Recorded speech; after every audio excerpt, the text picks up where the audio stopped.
Good morning વિદ્યાર્થી મિત્રો. Lecture number 83 date છે 25/8/2020. સબ્જેક્ટ છે OCM standard 12 Gujarati medium. Chapter number 7 ચાલી રહ્યું છે અંકુશ.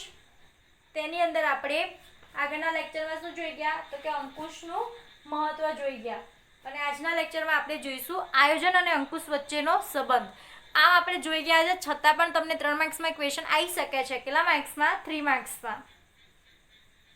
એટલા માટે આપણે અહીંયા જોઈ લઈએ, અથવા તો જે અહીંયા પોઈન્ટ્સ છે એ પોઈન્ટ તમને 2 માર્ક્સમાં સમજાવવાના પણ પૂછી શકે છે. તો આપણે આજે જોઈએ આયોજન અને અંકુશ વચ્ચેનો સંબંધ. તો કે આયોજન વગર અંકુશ શક્ય નથી ને અંકુશ વગર આયોજન શક્ય નથી. જ્યાં સુધી આપણે આયોજન નહીં કરેલું હોય ત્યાં સુધી અંકુશ થઈ શકશે નહીં, અને આયોજન કરેલું છે પણ કર્મચારીઓ પર જો અંકુશ નહીં હોય તો આપણું કાર્ય આયોજન મુજબ થઈ શકશે નહીં.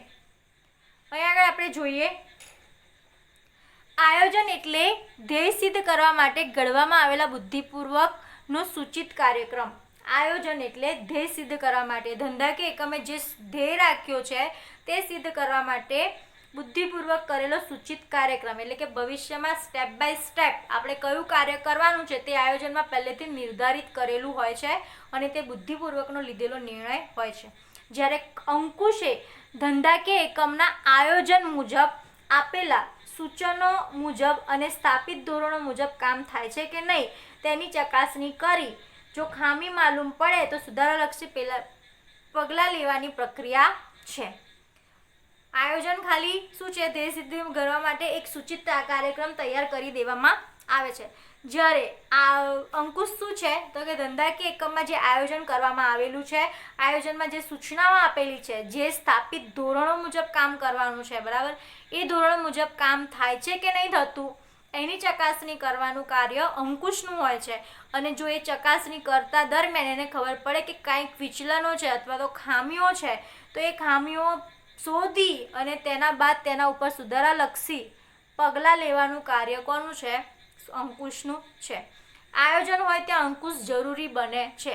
જ્યાં આયોજન હોય ત્યાં અંકુશ જરૂરી જ બને છે. આયોજન વગર અંકુશ શક્ય નથી અને અંકુશ વગર આયોજન શક્ય નથી. અહીં આગળ આપણે જોઈએ કે આયોજન અને અંકુશ વચ્ચેના સંબંધમાં 4 પોઈન્ટ આપેલા છે અને એ 4 પોઈન્ટ એવા પણ હોઈ શકે છે કે તમારા 2 માર્ક્સમાં પણ પૂછાઈ શકે છે. કેટલા માર્ક્સમાં? 2 માર્ક્સમાં પૂછાઈ શકે છે. કેવી રીતે? તો કે આયોજન અને અંકુશ એક સિક્કાની 2 બાજુ છે, સમજાવો. બરાબર, તો પહેલા આપણે જોઈએ કે આયોજન અને અંકુશ એક જ સિક્કાની 2 બાજુઓ છે. આયોજન અને અંકુશ એ સંચાલનના 2 ખૂબ જ મહત્વના પરસ્પર આધારિત કાર્યો છે. મેં તમને પહેલાં જ કીધું કે આયોજન વગર અંકુશ શક્ય નથી ને અંકુશ વગર આયોજન શક્ય નથી. ધંધા કે એકમની અંદર આપણે આયોજન કરી લીધું છે ઓન ધ પેપર. હવે તેને જ્યારે આપણે અમલમાં મૂકીએ છીએ ત્યારે કેટલી બધી મુશ્કેલીઓ આપણા સામે આવતી હોય છે. હવે એ મુશ્કેલીઓ દૂર કરવા માટે શાની જરૂર પડે છે? અંકુશની જરૂર પડે છે. ધંધા કે એકમમાં જે કામ કરતા કર્મચારીઓ છે તેમના ઉપર જો અંકુશ રાખવામાં ના આવે તો મે બી આપણું જે પણ કાર્ય છે એ આયોજન મુજબ થશે નહીં. કેમ કે જો કામ લહેરી લાલાતીત કરવાનું હોય તો કોઈ પણ કામ ટાઈમસર થશે નહીં. અને જો કોઈના પર અંકુશ રાખવામાં આવે તો ઓટોમેટિક તે કામ સારી રીતે થઈ શકશે. જેમ કે અત્યારે હું તમને એવું કહી દઉં કે તમે સામે સ્કૂલમાં કે બે કલાક તમારે મને પેપર લખીને બતાવવાનું છે અને હું તમને પેપર આપીને સ્ટાફ રૂમમાં જતી રહું. તમારા પર કોઈ પણ જાતનું મેં દેખરેખ રાખી નથી. 2 કલાકની અંદર તમારું પેપર લખેલું હોવું જોઈએ. હવે તમે પેપર મોઢે લખો છો, જોઈને લખો છો, એ તો મને કશી ખબર જ નથી. કેમ કે તમે તો તમારી રીતે લખવાના છો, કેમ કે તમારા પર કોઈ અંકુશ તો છે જ નહીં. પણ જો હું ક્લાસમાં ઊભા રહીને તમને પેપર લખવાનું મેં કીધું હશે તો તમે ત્યાં આગળ પ્રોપર પેપર લખશો. ત્યાં તમને ખબર પડશે કે તમને કેટલું આવડ્યું, કેટલું નહીં આવડ્યું, અને મને પણ ખબર પડશે કે તમને ક્યાં નથી આવડતું. અને નથી આવડતું તો એના હું તમને શીખવાડું અથવા તમને ક્યાં નથી આવડતું, બરાબર, એની ખામી શોધીને સુધારાલક્ષી પગલાં લેવા. પણ એ શાના લીધે શક્ય બન્યું? કે જ્યારે મેં તમારા પર અંકુશ રાખ્યો ત્યારે તે શક્ય બન્યું. તો કે આયોજન અને અંકુશ બંને એકબીજાના પરસ્પર આધારિત કાર્યો છે. આયોજનની સફળતાના આધાર અંકુશ પર રહેલો છે. અંકુશ દ્વારા ખામીઓ શોધી સુધારાલક્ષી પગલાં લેવા. અંકુશમાં મેં તમને પહેલાં જ કીધું કે અંકુશમાં અંકુશ રાખવામાં આવે જેના કારણે શું થશે? અંકુશ રાખવામાં આવશે તેના કારણે શું થશે? તો કે કર્મચારીઓ વ્યવસ્થિત રીતે કામ કરશે અને જ્યાં પણ ખામી દેખાશે ત્યાં તે ખામી શોધી તેને સુધારાલક્ષી પગલાં લેવાનું કાર્ય અંકુશનું છે. આયોજન વગર અંકુશનું અસ્તિત્વ છે જ નહીં. એટલા માટે કીધું છે કે આયોજન અને અંકુશ એક સિક્કાની બે બાજુ છે. તમને 2 માર્ક્સમાં ક્વેશ્ચન પૂછાય તો તમારે આ 4 પોઈન્ટ તેમાં લખવાના રહેશે, તો ઓટોમેટિક તમારો 2 માર્ક્સનો ક્વેશ્ચન રાઈટ થઈ જશે. પરિવર્તનો સામે રક્ષણ. આયોજનમાં જે કાર્યક્રમ ઘડવામાં આવે છે તેનો અમલ આંતરિક અને બાહ્ય પરિબળો પર આધારિત હોય છે. પરિવર્તનો સામે રક્ષણ આપે છે અંકુશ. આયોજનની અંદર જે પણ કાર્યક્રમ ઘડવામાં આવે છે તેનો અમલ 2 રીતે થતો હોય છે. એક તો આંતરિક રીતે અને બાહ્ય રીતે પણ થતો હોય છે. આયોજનમાં પહેલાં તો ધંધાકીય એકમમાં કઈ રીતે વસ્તુનું ઉત્પાદન કરવાનું છે, કોણ કોણ તેમાં જોઈશે, કેટલા કર્મચારીઓ જોઈશે, એનું પહેલેથી આયોજન કરેલું હોય છે. અને બાહ્ય પરિબળો, જેમ કે બાહ્ય પરિબળોમાં સરકારની નીતિ, હરીફાઈ, મંદી, તે બધી જ બાબતોનું આયોજન કરવામાં આવેલું હોય છે. તો પરિવર્તનો સામે રક્ષણ કોણ આપે છે? અંકુશ આપે છે. કઈ રીતે તો જોઈએ આપણે.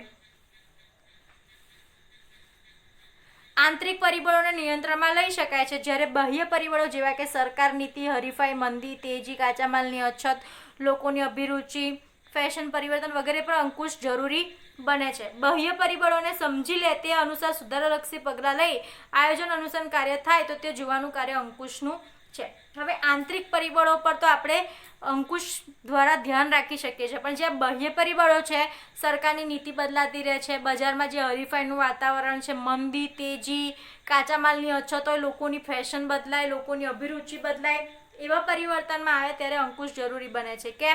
કેમ કે જે આ બાહ્ય પરિબળો જે થાય છે એ બાહ્ય પરિબળોને પહેલાં આપણે સમજી લેવા પડે અને ત્યારબાદ તે અનુસાર કાર્ય કરવા પડે અને ત્યારબાદ આપણે સુધારાલક્ષી પગલાં લેવા પડે કે આપણે ક્યાં આગળ અહીંયા પાછા પડીએ છીએ. આપણને માલની અછત પડે છે તો પહેલેથી આપણે કઈ રીતે માલને સ્ટોકમાં કરી શકીએ, લોકોની ફેશન સમજી શકીએ, બરાબર. તેજી મંદીના માહોલમાં પણ આપણા ધંધાકીય એકમને આપણે ટકાવી શકીએ. એ અનુસાર જોવાનું કાર્ય, એ અનુસાર સુધારાલક્ષી પગલાં લઈ આયોજન અનુસાર કાર્ય થાય છે કે નહીં તે જોવાનું કાર્ય અંકુશનું હોય છે. બાહ્ય પરિબળોનો પણ સમાવેશ કરવામાં આવે છે કે બાહ્ય પરિબળોને, ધારો કે કોઈ એવા અધિકારીઓની નિમણૂક કરવામાં આવેલી હોય છે જે બાહ્ય પરિબળો પર ધ્યાન રાખતું હોય, તો એ બાહ્ય પરિબળોના ઉપર પર જે ધ્યાન રાખનારા કર્મચારીઓ છે તેમના દ્વારા પણ જો અંકુશ રાખવામાં આવે કે તમારે આ બધી બાબતોનું ધ્યાન રાખવાનું છે, તેના સુધારાલક્ષી પગલાં લેવાના છે કે આપણે કઈ રીતે આ બધી મુશ્કેલીઓથી નીકળી શકીએ છીએ, તો એ પણ અંકુશ દ્વારા શક્ય બનશે. ત્રીજું જોઈએ આપણે, અંકુશ માટે આયોજન પૂર્વ શરત છે. જે આયોજન અને અંકુશ એક સિક્કાની બે બાજુ છે, તેવી જ રીતે અંકુશ માટે આયોજનની પૂર્વ શરત છે. એક જ આ ક્વેશ્ચન પણ તમને 2 માર્ક્સમાં પૂછાઈ શકે છે. કઈ રીતે? તો કે અંકુશ માટે આયોજનની પૂર્વ શરત છે સમજાવો.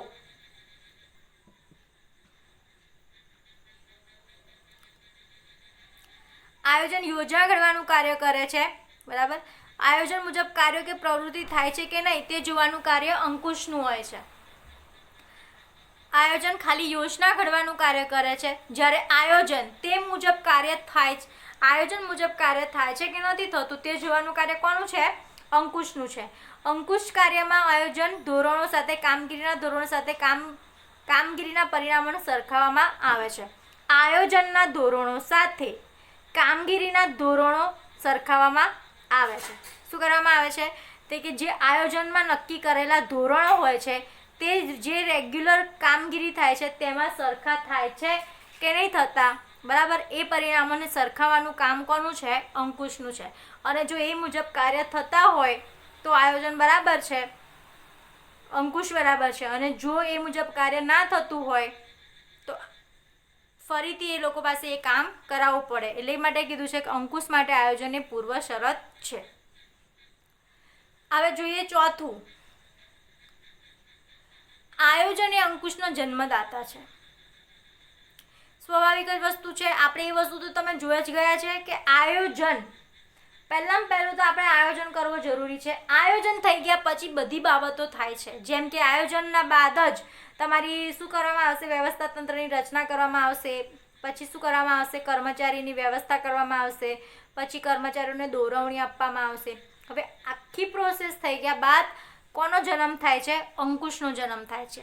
કેમ કે આયોજનથી જે વ્યવસ્થા તંત્રની રચના થઈ પછી કર્મચારીની વ્યવસ્થા થઈ અને એ લોકોને દોરવણી આપી, પણ આ બધા કાર્ય મુજબ એ લોકો કામ કરી રહ્યા છે કે નહીં કરી રહ્યા એ જોવા માટે અંકુશનો જન્મ થયો. એટલા માટે કીધું છે કે આયોજન એ અંકુશનો જન્મદાતા છે. આયોજનના કારણે અંકુશનો જન્મ થાય છે. આયોજનમાં નક્કી થયેલી પ્રવૃત્તિ પર અંકુશ રાખવાનો હોય છે. તેથી આયોજન વગર અંકુશનું કાર્ય અસ્તિત્વમાં આવી શકે નહીં. આજે તમે જોશો કે એવું મેં રિપીટ નથી લખ્યું, તમે તમારી બુકની અંદર જોશો તો પણ આ વાક્ય એવા રિપીટ જ છે. કેમ કે આ બધા ક્યાંક ને ક્યાંક એકબીજા સાથે સિમિલર છે કે આયોજન અને અંકુશ એકબીજા સિક્કાની બે બાજુ છે, એ પણ સરખું જ છે. આયોજન એ અંકુશનો જન્મદાતા છે, અંકુશ માટે આયોજનની પૂર્વ શરત છે, એ પણ તમારા માટે સેમ જ છે. બરાબર? તો આ પણ તમારા 2 માર્ક્સમાં પૂછાઈ શકે છે. એટલે તમારે અહીંયા શું લખવાનું? આયોજન એ અંકુશનો જન્મદાતા છે. તો કેવી રીતે? તો કે આયોજન કર્યા બાદ વ્યવસ્થા તંત્રની રચના કરવામાં આવે છે. વ્યવસ્થા તંત્રની રચના બાદ કર્મચારીની વ્યવસ્થા કરવામાં આવે છે. કર્મચારીની વ્યવસ્થા કર્યા બાદ કર્મચારીને દોરવણી આપવામાં આવે છે અને દોરવણી આપ્યા બાદ અંકુશનો જન્મ થાય છે. કેમ કે જે કર્મચારીને દોરવણી આપી છે તે મુજબ કાર્ય કરે છે કે નહીં કરતા, આયોજનમાં જે કાર્ય કીધું છે એ મુજબ કાર્ય કરે છે કે નથી કરતા એ જોવાનું કાર્ય અંકુશનું છે. અને જો એ મુજબ કાર્ય ના થતું હોય, કોઈ ખામી દેખાય, કોઈ વિચલન દેખાય તો તેને શોધી અને તેના પર સુધારાલક્ષી પગલાં લેવાનું કાર્ય કોનું છે? અંકુશનું છે. બરાબર? એટલા માટે કીધું છે કે આયોજન એ અંકુશનો જન્મદાતા છે. આયોજનના લીધે જ અંકુશનો જન્મ થાય છે. તો આ હતા તમારો આયોજન અને અંકુશ વચ્ચેનો સંબંધ. હવે તમારે એનામાં જ ખાલી છેલ્લો પોઈન્ટ રહ્યો છે. શું છે? અંકુશની પ્રક્રિયાના તબક્કા. એ આપણે કાલના લેક્ચરમાં જોઈ લઈશું. કેમ કે આ લેક્ચરમાં આપણે એનો સમાવેશ જો અડધો કરીશું તો પણ તમને મજા નહીં આવે, અને આખો લઈશું તો લેક્ચર ખૂબ લાંબો થઈ જશે તો તમને પછી કંટાળો આવશે. એટલા માટે હવે આપણે જે લેવાનું છે અંકુશ પ્રક્રિયાના તબક્કા એ આપણે કાલના લેક્ચરમાં લઈશું, જે એક લેક્ચરની અંદર પતી જશે.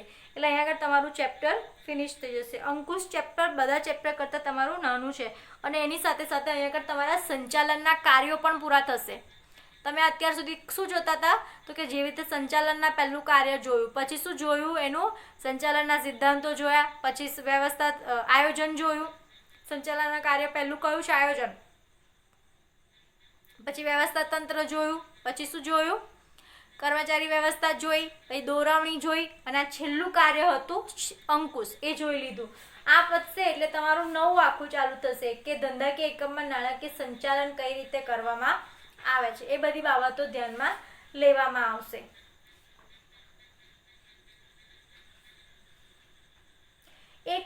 એક તમારો જે પ્રશ્ન છે એવું પણ છે કે અંકુશ એ નકારાત્મક કાર્ય નથી, વિધાનની યથાર્થતા સમજાવો.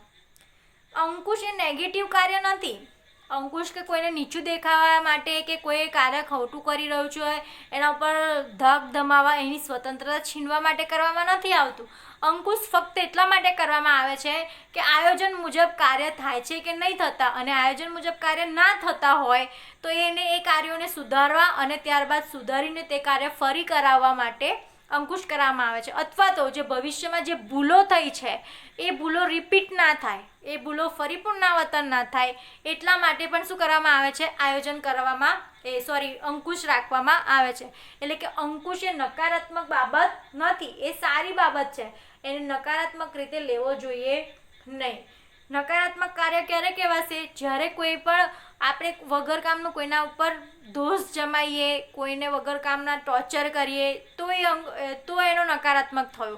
પણ આ અંકુશ એ નકારાત્મક કાર્ય નથી. ફક્ત એટલું છે કે કર્મચારીઓ આયોજન મુજબ કાર્ય કરી રહ્યા છે કે નથી કરી રહ્યા, અને નથી કરી રહ્યા તો તે ક્યાંક ખોટા છે એમને ખોટાનું સમજાવીને ત્યારબાદ જ એને સુધારાલક્ષી પગલાં લેવામાં આવે છે. એટલા માટે અહીંયા આગળ તમારો જે પણ ક્વેશ્ચન છે કે અંકુશ એ નકારાત્મક કાર્ય નથી એની સમજૂતી પણ મેં તમને આપી દીધી.